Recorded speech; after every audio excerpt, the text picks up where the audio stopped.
بسم اللہ الرحمن الرحیم۔ صرف طلاق دینے سے نکاح نہیں ٹوٹتا ہے، بلکہ کئی بار میاں بیوی کچھ ایسے کام کر جاتے ہیں جن سے ان کا نکاح ٹوٹ جاتا ہے اور ان کو معلوم بھی نہیں ہوتا۔ آج کی اس ویڈیو میں ہم آپ کو 7 ایسے کام بتانے والے ہیں جن کو کرنے سے طلاق دیے بغیر ہی نکاح ٹوٹ جاتا ہے، اور پھر ایسے میاں بیوی آپس میں ایک دوسرے کے لیے حرام ہو جاتے ہیں۔ ناظرین، نکاح ہمارے پیارے نبی حضرت محمد صلی اللہ تعالی علیہ وسلم کی ایک اہم سنت ہے۔ آپ صلی اللہ علیہ وسلم نے فرمایا کہ نکاح میری سنت ہے، اور جس نے میری اس سنت پر عمل نہ کیا اس کا مجھ سے کوئی بھی تعلق نہیں ہے۔ تو اس کا مطلب یہ ہے کہ ہر انسان کو چاہیے، وہ مرد ہو یا عورت ہو، نکاح ضرور کرنا چاہیے۔ اگر کوئی مرد یا عورت بلا وجہ کے نکاح نہیں کرتے ہیں اور وہ کہتے ہیں کہ ہم شادی نہیں کریں گے، تو ایسی عورت اور مرد پر اللہ نے لعنت فرمائی ہے اور اس کا جنازہ بھی جائز نہیں۔ اس کے علاوہ آپ صلی اللہ علیہ وسلم نے یہ بھی ارشاد فرمایا ہے کہ جب کوئی انسان نکاح کر لیتا ہے تو اس کا آدھا دین مکمل ہو جاتا ہے۔ اس کا مطلب یہ ہے کہ نکاح کرنے سے انسان بہت سارے گناہوں سے بچ جاتا ہے۔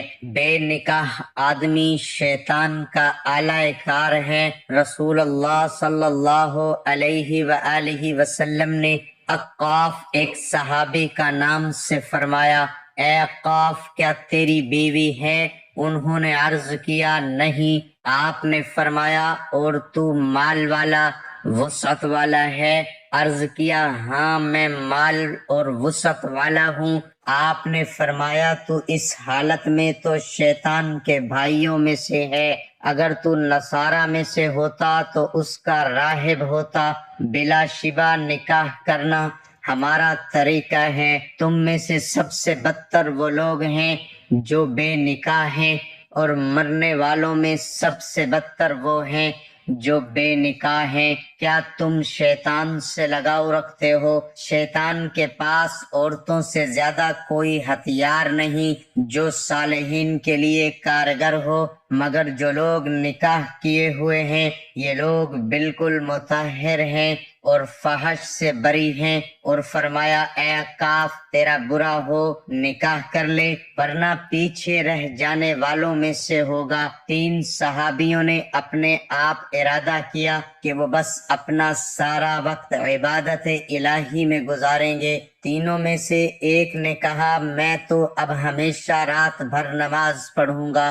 دوسرے نے کہا، میں تو ہمیشہ روزہ رکھا کروں گا اور کبھی نہیں چھوڑوں گا۔ تیسرے نے کہا، میں تو کبھی شادی نہیں کروں گا۔ تو رسول اللہ صلی اللہ علیہ وآلہ وسلم کو علم ہوا تو آپ نے ان سے پوچھا، کیا تم نے ایسی بات کہی ہے؟ خدا کی قسم، میں تم سے زیادہ اللہ سے ڈرنے والا ہوں اور تم سے زیادہ اللہ تعالیٰ کے حقوق کی نگہداشت کرنے والا ہوں، مگر میں روزہ بھی رکھتا ہوں اور چھوڑتا بھی ہوں، اور رات کو نماز بھی پڑھتا ہوں اور سوتا بھی ہوں۔ اور پھر آپ صلی اللہ علیہ وآلہ وسلم نے فرمایا، میں عورتوں سے نکاح بھی کرتا ہوں، جو میری سنت سے اعراض کرے گا وہ مجھ سے نہیں ہے۔ اب ناظرین، ہم آپ کو 7 ایسے کام بتاتے ہیں جن کے بارے میں حدیث پاک میں آیا ہے کہ اگر ان 7 کاموں میں سے کوئی ایک بھی کام اگر میاں بیوی کے درمیان ہو جائے تو پھر انسان کا طلاق کے بغیر ہی نکاح ٹوٹ جاتا ہے۔ نمبر 1، موت سے۔ کسی ایک کی موت ہونے پر زوجین میں سے کسی ایک کے انتقال سے زوجیت کا تعلق ختم ہو جاتا ہے۔ اسی لیے شوہر کے لیے اپنی فوت شدہ بیوی کے انتقال کے بعد اس کی بہن سے نکاح کرنا جائز ہوتا ہے، تاہم اس کے باوجود کچھ احکام کے اعتبار سے زوجیت کا رشتہ ایک گونا بعد و ازو وصال بھی برقرار رہتا ہے۔ جیسے زوجین میں سے جو زندہ ہوگا وہ دوسرے کا وارث بنے گا اور بیوی اپنے خاوند کے انتقال کے بعد عدت گزارے گی اور سوگ کرے گی وغیرہ۔ نمبر 2، اسلام چھوڑنے پر میاں بیوی میں سے کسی ایک کا اسلام سے خارج ہونا یا اسلام کو چھوڑ دینا۔ ایسی صورت میں پھر میاں بیوی کا نکاح طلاق دیے بغیر ہی ٹوٹ جاتا ہے۔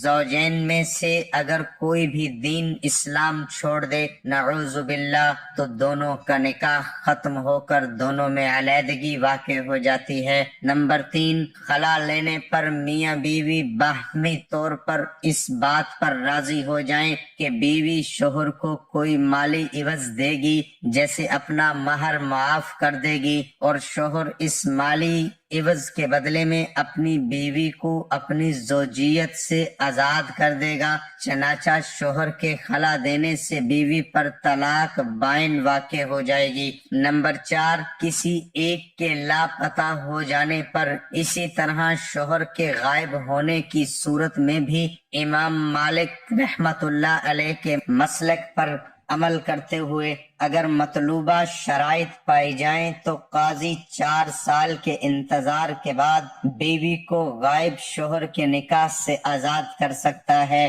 اگر بیوی کسی اور کے ساتھ بھاگ جائے تب بھی یہی طریقہ اپنایا جائے گا۔ نمبر 4، لعان۔ شوہر اگر اپنی بیوی کو زنا کرتا ہوا دیکھ لیتا ہے اور معتبر شرعی گواہوں سے اس کو ثابت نہیں کر پاتا تو اس صورت میں لعان کا حکم ہے، اور لعان یہ ہے کہ شوہر 5 دفعہ قسم کھائے گا کہ میں اپنی بات میں سچا ہوں، اور اگر میں اپنی اس دعوے میں جھوٹا ہوں تو مجھ پر اللہ کی لعنت ہو۔ اسی طرح چونکہ بیوی کی بدکاری کی تہمت پر شرعی نصاب گواہی مکمل نہیں بلکہ صرف شوہر کا دعویٰ ہے، اس لیے بیوی کو سنسار نہیں کیا جا سکتا، یعنی حد زنا جاری نہیں کی جا سکتی۔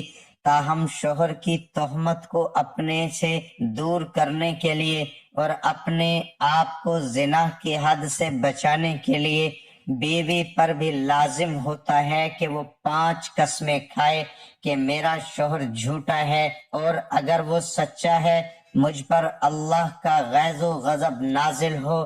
اگر دونوں میں سے کوئی ایک بھی قسم اٹھانے سے انکار کر دیتا ہے تو اس پر حد جاری ہوگی۔ شوہر اگر قسم کھانے سے انکار کرتا ہے تو اس پر حد قذف جاری ہوگی، یعنی 80 کوڑے لگائے جائیں گے، اور اگر بیوی قسم کھانے سے انکار کرے گی تو اس پر حد زنا جاری ہوگی، یعنی اس کو سنسار کیا جائے گا۔ مندرجہ ذیل طریقے سے زوجین میں لعان جاری ہونے کے بعد اگر دونوں ہی قسم اٹھا لیں تو آپس میں ازواجی تعلق حرام ہو جاتا ہے۔ اس کے بعد یا تو شوہر طلاق دے دے یا قاضی دونوں میں تفریق کر دے۔ نمبر 6، ایلا سے یعنی شوہر اپنی بیوی سے 4 ماہ ہم بستری نہ کرنے پر قسم کھائے، اس کے بعد اگر شوہر 4 ماہ کے اندر اندر اپنی بیوی سے ہم بستری کرے گا تو قسم کا کفارہ لازم آئے گا، اور اس صورت میں میاں بیوی کا نکاح برقرار رہے گا۔ لیکن 4 ماہ ہم بستری نہ کرنے کی قسم کھانے کے بعد اگر 4 ماہ تک حقوق زوجیت ادا نہیں کیے تو بیوی پر طلاق بائن واقع ہو جائے گی۔ نمبر 7، نکاح کے بعد رضاعت کا یقینی علم ہونا۔ اگر معتبر گواہوں کی گواہی سے یہ ثابت ہو جائے کہ میاں بیوی دونوں آپس میں رضاعی بہن بھائی ہیں تو قاضی دونوں میں تفریق کر دے گا۔